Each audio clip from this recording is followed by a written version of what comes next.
Hello students, आज हमारा topic है अस्थमा। अस्थमा किस तरह से हो सकता है और अस्थमा होने के बाद हम किस योगासन के द्वारा इस अस्थमा को ठीक कर सकते हैं। किन कारणों से हमें अस्थमा होता है। अस्थमा क्या है कि एक आम नॉर्मल बीमारी है जो हमारे लंग्स को बहुत वीक कर देती है और कई बार क्या है हमें सांस लेने में कठिनाई होती है और हमारी जो श्वास नली को में के अंदर क्या है बहुत ज़्यादा स्वेलिंग हो जाती है और जब आप अपने लंग्स के द्वारा हवा को अंदर लेते हैं तो क्या है कि इससे आपको दिक्कत भी होती है और इससे क्या है कई बार सांस लेने में ये दिक्कत इतनी ज़्यादा हो जाती है कि कई बार आपको अस्थमा का अटैक भी हो सकता है। किन कारणों से आपको अस्थमा हो सकता है। एलर्जी, कई बार क्या है कि आपको एलर्जी हो सकती है डस्ट से और एनिमल्स के फर्स वगैरह से। नेक्स्ट क्या है smoke pollution and cold air, smoke और क्या है और इस तरह से कोई पोल्यूशन वगैरह है और ठंडी हवा के द्वारा भी। एक्सरसाइज, कई बार किस तरह की कोई आप एक्सरसाइज कर लेते हैं कि किससे क्या है कि आपको अस्थमा का अटैक हो सकता है।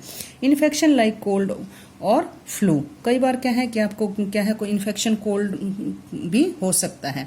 और नेक्स्ट क्या है इसके अंदर कि किस तरह से कई बार इस तरह का अटैक हो जाता है कि बहुत ज़्यादा हाई लेवल पे कि क्या है कि आपको अस्थमा का अटैक आ सकता है। क्या रीजंस हैं। विचिंग, क्या है कि कई बार क्या है कि आपको सांस लेने में बहुत ज़्यादा दिक्कत होती है।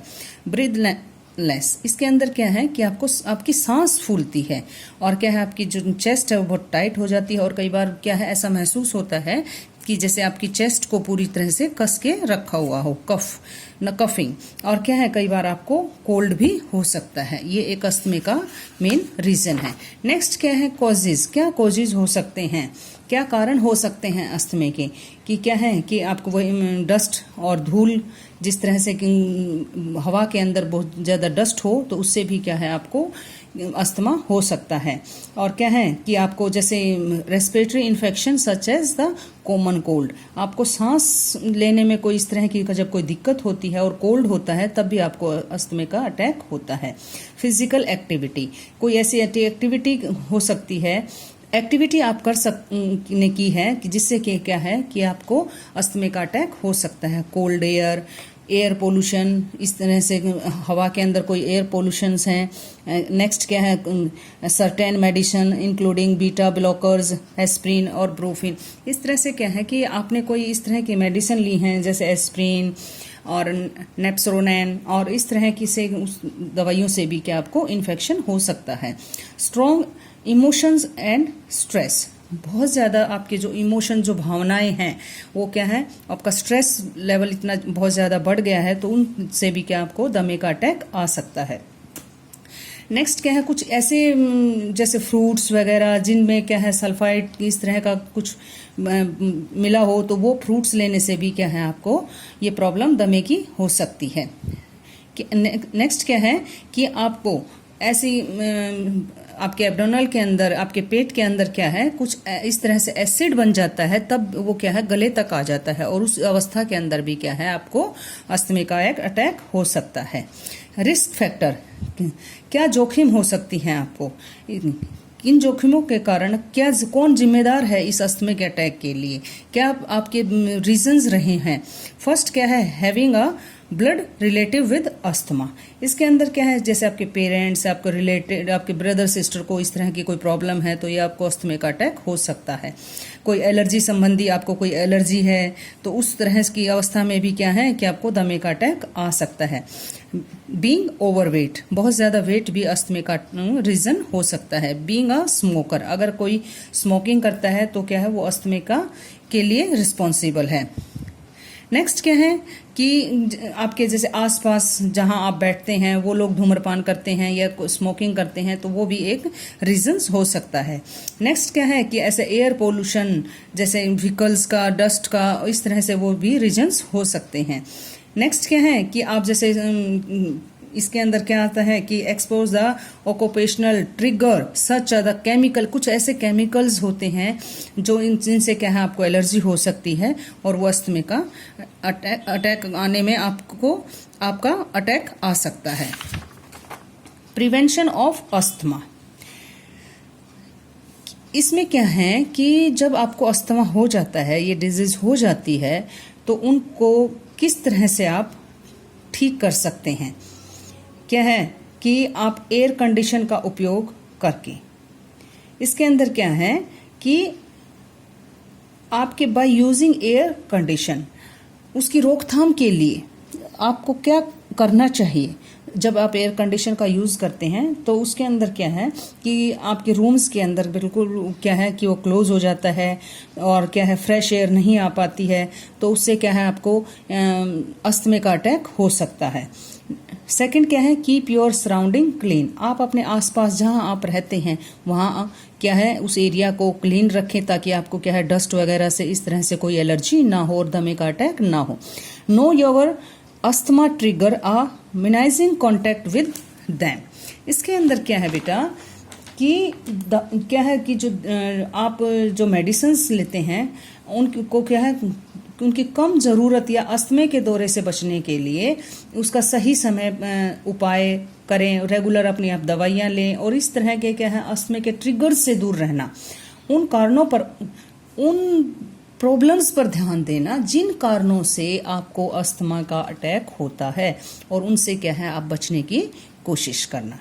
Take your asthma medicine as prescribed. इसके अंदर क्या है कि आप अपने डॉक्टर से कंसल्ट करना और बार बार अस्थमे का अटैक आपको ना आए वो प्रिकॉशंस करना, वो मेडिसिन आप रेगुलर लेते रहना। नेक्स्ट क्या है, बेनिफिट ऑफ योगा।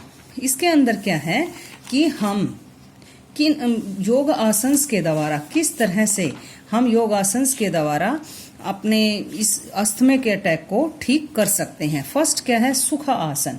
सुख आसन के द्वारा क्या है, यह एक पद्मासन की तरह आप उस पोजीशन में बैठ के इस आसन को कर सकते हैं। ये एक ध्यानात्मक आसन भी है बेटा।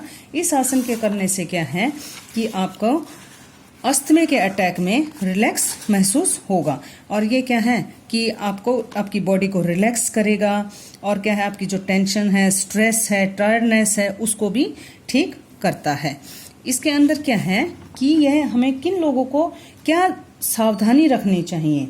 Do not perform on the uneven place. हमें कहीं पे भी बैठ के इस तरह सुखासन नहीं करना चाहिए। एक ये हमें क्या है एक इस तरह के साफ और स्वच्छ इन्वायरमेंट के अंदर ही सुखासन करना चाहिए और ये हमें क्या है एक मैट पे बैठ के करना चाहिए। इससे क्या है कि आपकी जो keep the spine, neck and head the balanced effect condition. इससे क्या है कि आपकी जो स्पाइन है वो बिल्कुल सीधी रहेगी और इससे क्या है आपको रिलैक्स मिलेगा। और इसके ये किन लोगों को सुखासन नहीं करना चाहिए, ये क्या है जिन लोगों को जॉइंट्स पेन है उनको क्या है कि ये आसन नहीं करना चाहिए। Person with slip disc should be carefully while doing the asana. जिन लोगों को स्लिप डिस्क है वो बिल्कुल ऐसे एकदम से सीधे बैठेंगे तो उनको हो सकता है कि दिक्कत हो, वो इस आसन को धीरे धीरे करें। जिन लोगों को नी में इंजरी हुई है वो लोग भी इस आसन को अवॉइड करें। सेकंड क्या है, चक्र आसन। चक्र आसन क्या है, चक्र आसन करने से क्या है कि आपकी इसके अंदर अस्थमे के अंदर आपको रिलैक्स मिलेगा। इससे क्या है कि आपकी बॉडी फ्लेक्सिबल होगी, आपकी स्पाइनल जो है कोड है वो भी फ्लेक्सिबल होगी और इससे क्या है आपके जॉइंट्स के और बोन्स हैं वो भी स्ट्रॉन्ग होंगे और इससे क्या है जो आपका हार्ट है वो भी अच्छे से फंक्शन करेगा। और इसके अंदर क्या है जिन लोगों को हर्निया की प्रॉब्लम है, मैंने आपको बहुत सारे आसन बताए बेटा जिनको यो आसन नहीं करने चाहिए थे, जिन लोगों को हर्निया की प्रॉब्लम है, लेकिन चक्र आसन के अंदर वो लोग जिन लोगों को हर्निया की प्रॉब्लम है वो लोग चक्र आसन कर सकते हैं। इसके अंदर हमें क्या ध्यान रखने चाहिए कि आपकी इससे क्या है कि आप जब अपने हैंड्स के ऊपर जब चक्र आसन करते हुए जब वेट लेते हैं वो बड़ा ध्यान से करना चाहिए और क्या है कोई जर्क ना आए आपकी स्पाइन के अंदर। इसके क्या सावधानी रखनी चाहिए इसके अंदर, कौन लोग इन चक्र आसन को नहीं कर सकते, जिनको हाई ब्लड प्रेशर है और क्या है कि जैसे एब्डोमिनल में कोई प्रॉब्लम है और क्या है सफरिंग फ्रॉम सर्वाइकल स्पॉन्डिलाइसिस, जिन लोगों को ये दिक्कत है वो चक्रासन ना करें। नेक्स्ट क्या है, गोमुख आसन। The word go means cow and mukha means mouth or face. In this asana, the position of legs look like the face of cow. So that is why it is called Gomukhasana. Gomukhasana करने से क्या है बेटा, जो आपके जो क्या है, ये क्या है, ये भी आसन भी क्या है, कंसंट्रेशन यानी आपके ध्यानात्मक आसन है. और इसके करने से क्या है, आपकी बॉडी को रिलैक्स मिलता है, आपके लंग्स क्या है, कार्य क्षमता बहुत ज़्यादा बढ़ती है, आपका स्ट्रेस दूर होता है और आपके क्या है, मसल्स स्ट्रोंग होती हैं. और क्या है, आपको जो साइटिका जिन लोगों को है, स्टिफनेस बहुत ज़्यादा शोल्डर्स के अंदर है, वो भी ठीक होती है. ये इसके अंदर जब गोमुख आसन आप करते हैं तो क्या प्रिकॉशंस करने चाहिए. Always keep the heels to touch with knee back. Keep the knees one over the other. Look in front, बिल्कुल सामने देखना चाहिए.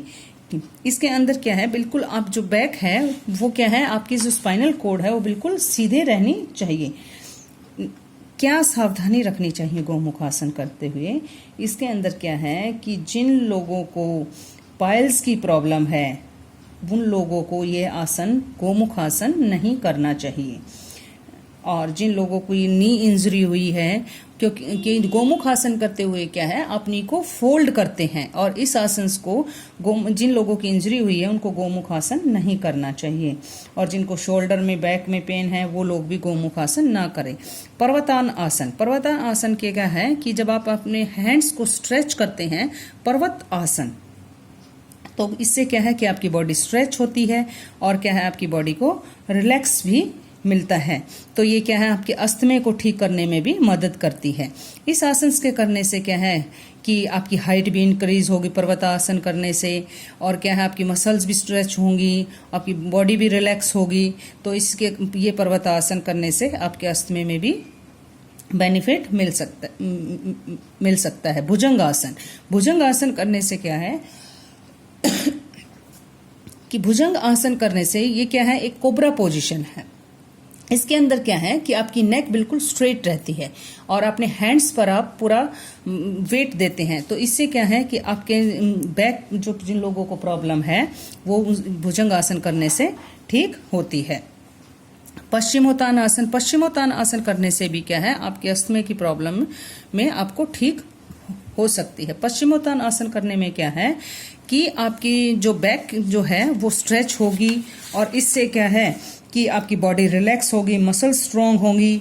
और इससे क्या है, जो एब्डोमिनल के अंदर जो एक्स्ट्रा फैट है वो भी कम होगा. इसके अंदर क्या प्रिकॉशंस करने चाहिए, इसके अंदर क्या है कि जब आप अपनी बैक को पूरा स्ट्रेच रखेंगे, लेग्स को बेंड नहीं करेंगे. इसके अंदर क्या है कि आप उस आसन को धीरे धीरे करें, कोई जर्क ना आए. इसके अंदर क्या है, किन लोगों को ये आसन पश्चिमोत्तानासन नहीं करना चाहिए. जिन लोगों को हार्ट की प्रॉब्लम है, एब्डोमिनल में कोई प्रॉब्लम है, स्लिप डिस्क की प्रॉब्लम है, साइटिका जिन लोगों को है, वो पश्चिमोत्तानासन ना करें. मत्स्य आसन. मत्स्य आसन क्या है कि आपको क्या है कि अस्थमे में किस तरह से आपको ठीक रख सकता है. मत्स्य आसन के द्वारा क्या है कि आपकी बॉडी क्या है, रिलैक्स होगी. और इसके अंदर क्या है कि आपका जो एब्डोमिनल के अंदर जो एक्स्ट्रा फैट्स है वो भी कम होगा. इससे क्या है कि आपका जो ब्लड है वो क्या है, पूरी तरह से अच्छी तरह से बॉडी के अंदर वर्क करेगा. और इसके अंदर क्या है, ब्रेन के अंदर आपका कार्य वर्क ठीक से कर पाएंगे. इससे क्या है कि आपका रेस्पिरेटरी सिस्टम भी ठीक होगा, आपका बॉडी पोस्चर भी ठीक होगा. और जिन लोगों को डायबिटीज की प्रॉब्लम है वो मत्स्य आसन के द्वारा ठीक की जा सकती है.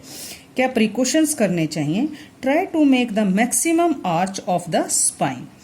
इसके अंदर क्या है कि आप जितना हो सके आप अपनी स्पाइन को स्ट्रेच करें. Keep the arm bent at the elbow. और अपनी जो आपकी जो एल्बो हैं, अपने जो हैंड्स हैं उनको आप बेंट अच्छे से करें. The crown of head should touch the floor.